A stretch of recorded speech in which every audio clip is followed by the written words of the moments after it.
Hey guys, and welcome back to the channel. Sitting here in the parking lot waiting on the wife to come out of the store. So let's talk about horsepower on a stock metric motorcycle. Is that enough power for you when it comes off the showroom floor? Or do you desire more power like a lot of us do? Well, let's get into that, and what are the things that we can do to get more horsepower out of our motorcycles?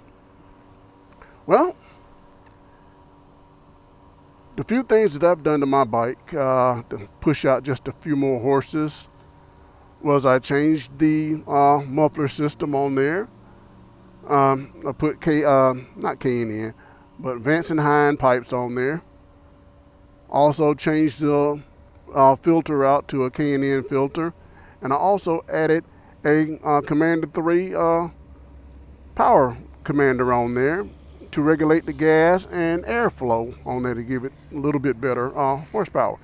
Now, I can't tell you exactly how many more horses that I picked up because I never tried it and put it on a dyno. I guess that's where you really tell how much horsepower that you get extra.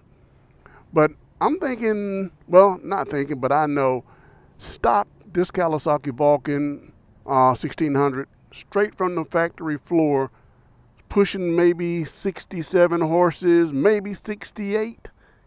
Now, with the things I just mentioned doing to it, changing the mufflers, the power commander, and the airflow, which gives it more air. Everybody knows the more air you can get into your system, the more horsepower you're going to put out. So with that said, I'm probably pushing maybe 70 horsepower. It's hard to say.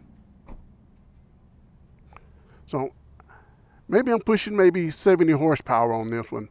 Might even be getting 71. I don't know. But that's what, maybe a 3 to 4 horsepower bump. And that's not bad on a metric cruiser. But what other things can you do to a metric cruiser to get more horsepower? Now, if some of you out there have fiddled with your bike and maybe tore it apart and put a bigger cam in it or redid the pistons or something like that to get more horsepower out, hey, drop it in the comments and let us know what you did. Because I'm thinking on a metric cruiser to really get more horsepower, you're going to have to tear the whole motor down and do a total rebuild compared to the Harley Davidson, which a lot of the Harley Davidson bikes, you can go in and change the cams. The same thing that you do on the metric, you can change your muffler system, they change the air filters out. And on the Harley, you get a much, much better bump in horsepower when you do those things, because I'm thinking those bikes are just built almost for horsepower. You take a 107 and you can bump it up to a 114. And some of the guys online talk about how much horsepower they got. They are getting probably stock, almost Harley Davidson's 96 horsepower. They're getting all the way up to 120, 130, almost to 150 horses out of that bike. So when you're getting that much power out of your bike, you're getting a lot of power to that back wheel, so you're getting a lot of giddy up and go. So that's why you see a lot of guys riding Harley Davidsons, not because the bike is the greatest bike in the world, but it's the bike that has the most toys and the most, it's easy to work on and upgrade the horsepower on them real easy without tearing the whole motor down. I don't think you got to go through the pistons and all that, which you can, but a lot of the guys go through stage 1, stage 2, stage 3 by just changing the cams out on them. Okay? Also, something to be said is on your muffler system. What is a better muffler system? Is the 2-in-1 muffler system better, or is it just a plain duals on there? Well, some guys like the 2-in-1, which gives them, I think, maybe another bump or so in the horsepower. I'm not particularly sure because I got duals on mine. But like I said, airflow is the key to getting more horsepower. Everybody knows that. Okay, now let's talk about some of the cruisers, metric cruisers that come right off the showroom floor that has plenty of horsepower. Now I know the newer models, of course mine is a 07. So like I said, 67 horses right off the showroom floor back then was, a lot of horsepower. Compared to now, probably they're pushing maybe 81, maybe, I'm not sure. So if you're riding a Kawasaki Vulcan, Vaquero, or whatever the earliest model, if you're driving a 2024 or anything beyond the 07, how much horsepower are you getting right off the box out of that motorcycle? Because I know this bike I'm riding, the 1600, is a heavy bike. I think dry, it weighs probably about maybe 800 or so pounds, and that's dry. And then when you fill it up and add all the weight with a passenger, you're probably getting up maybe 900 pounds on that bike. So that's a lot of weight on the bike. Whereas a Harley Davidson, well, even if they do weigh 700, 800 pounds, when you got that much torque and pull of 130 horses, you're not worried about that at all. But the metric bikes are what they are. They are cruisers. And we'll be back with just a little bit more of this conversation here pretty soon.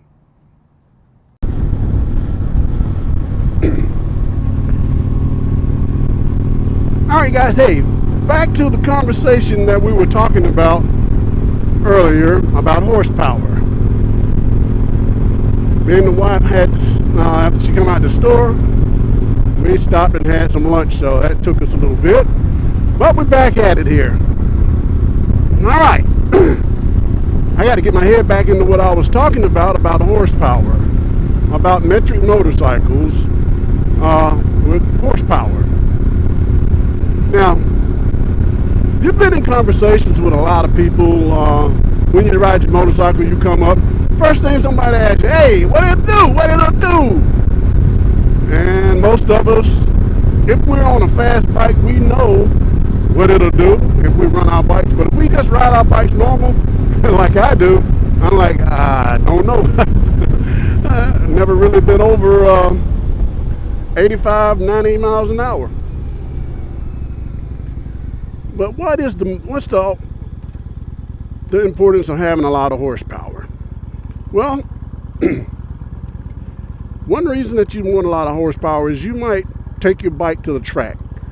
There's a guy traveling tall on his channel, and he has several motorcycles, and he takes his bike to the track and he runs them. So he deals with a lot of horsepower. Now, if you watch his channel, Traveling Tall, he explains and shows a lot of things about going through stage 1, stage 2, stage 3 on his Harley Davidson, putting different cams in there, different mechanics that work on them and do a good job. And there's another channel out here, Ride Fit Nation. He has a motorcycle that he does a lot of work on. Now, he doesn't particularly race his bike, but he enjoys having the horsepower. And let me give a shout out to my partner out in Texas. He rides a motorcycle called Kong, which is the opposite of my bike, Godzilla. Kelly B. So check Kelly B riding out on his, because he does a lot of work on his bike also. But for the most part, us guys that ride metric cruisers, you don't really see any videos, if any, on YouTube about upgrading the horsepower. Now, like I said before, earlier, if any of you have worked on your bikes and have increased the horsepower on them, whether through tearing the whole engine down or just a few modifications, leave it in the comments. I'm quite sure somebody else out there would love to know. Now, I know there's a guy in North Carolina, I think his name is Ivan or something like that, Ivan. And if you send your ECU unit to him, and I think that's on the earlier model Kawasaki's, Vaqueros and like that, he does some kind of work or modification on that unit, and when he sends it back to you, a lot of guys have said they have gotten more horsepower out of their motorcycles when they got that unit back. Now, I haven't really checked into it. I don't think my bike, I don't know if it can do anything with mine, because like I said, I drive an 07. And one of these days I might decide to move up to a Harley Davidson, or I might just get another Kawasaki, who knows. But Ivan in North Carolina does work on the ECU unit.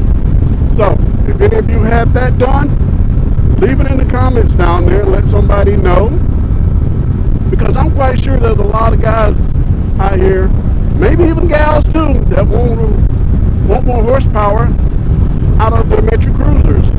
And the question you might say, well, if you want a lot of horsepower, get off that damn Metro Cruiser and get yourself a Harley Davidson. Well, a lot of people like the Metro Cruisers for comfort, style, price, dependability. So when you got all that going for you, hey, just if you can upgrade your bike a little bit, then do it. Because hey, you go out there and buy a new Harley Davidson Street Glide or Road Glide, CVO, all that, then you're talking about spending another $5,000, $6,000, maybe even more, to put new cams in it, change the muffler system and all that stuff out. And that's work that I don't think you can do at home unless you are a really good mechanic. So you're going to have to take that to a good mechanic to do that. So that adds to the price. If you're paying $35,000, $40,000, $45,000 for your bike, and then you want a stage 3, 4, whatever, then you're talking about another $5,000, $6,000, $7,000, $8,000 on top of that, just to get more horsepower. So you're talking about a Metro Cruiser of the same size, maybe maybe not the same horsepower, but you're paying $10,000, $15,000 less. And even if you did decide to tear the motor down to maybe get you 10, 15, 20 more horsepower out of it, you're probably talking about maybe another $5,000, and you're still looking pretty good on price, and you're up underneath a Harley Davidson. And like I said just a few minutes ago, somebody might say, well, why don't you just buy a Harley Davidson? And there's one right there sitting. Let's see what we got here. Checking this guy out here, and he's on his Harley Davidson. And he's sitting there, and that bike probably has probably a 107 in it, bouncing around. But you might be comfortable on the bike that you're on. So you might be riding a Honda, or you might be on a Suzuki. Now let's jump on the Suzuki real quick, because Suzuki makes an M109, and it's partially, I don't know, sports bike, street bike, cruiser, built in together. And I've seen some of those on YouTube, and I've seen some of them in person. And I'll be honest with you guys, that bike probably does not need any upgrade, because that is a very fast bike to start off with. That bike has tons of power already. And there's other bikes out there that you probably don't have to do anything to that has a lot of power. The Triumph, the Rocket 3s, tons of power right out of the factory gate. So you don't have to do any work on them. Just turn the key and off you go with lots of power. But I'm hoping to get a lot of comments on this topic, because like I said, there's still a lot of people out there thirsting for power on the bikes that they have now. and trying to find an upgrade to that bike. And I'm quite sure some of you guys out there have found a way to get a little bit more horsepower out of your Metro Cruiser. So share it. Guys, we got to make one more stop here, and then we're back on the road. So I'll get back with you in just a few minutes here.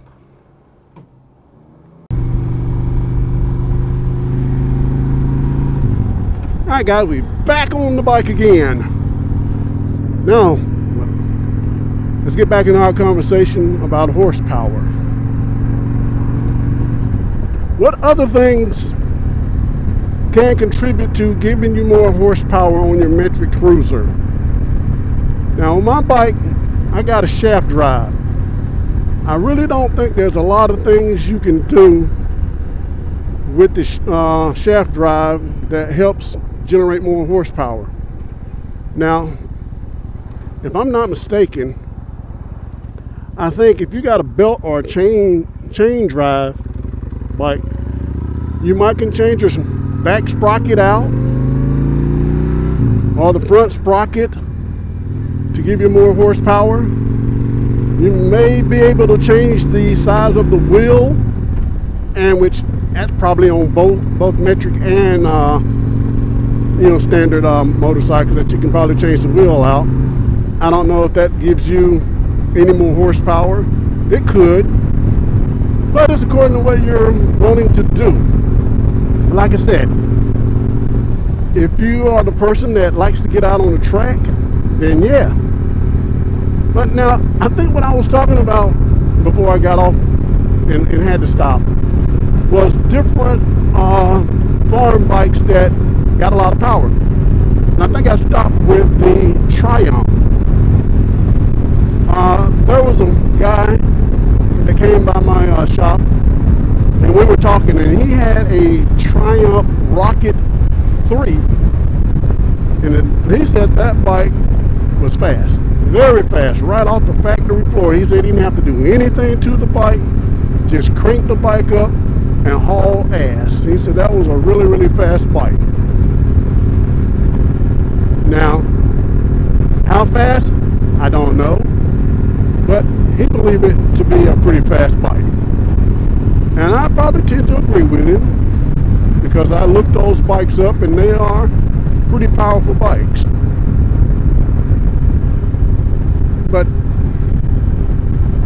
I'm still searching for that magic that can help get more power out of a metric cruiser. I want to know, what can I do besides tearing down the whole motor and getting more horsepower? What horsepower is sufficient for your bike? Is 96 horses standard? Is 120 horsepower, 130, 150? Is that overboard? So, if you're up in the horsepower of 130, 140, 150 horsepower, is that just for cruising, or are you taking that bike to the track? I don't know.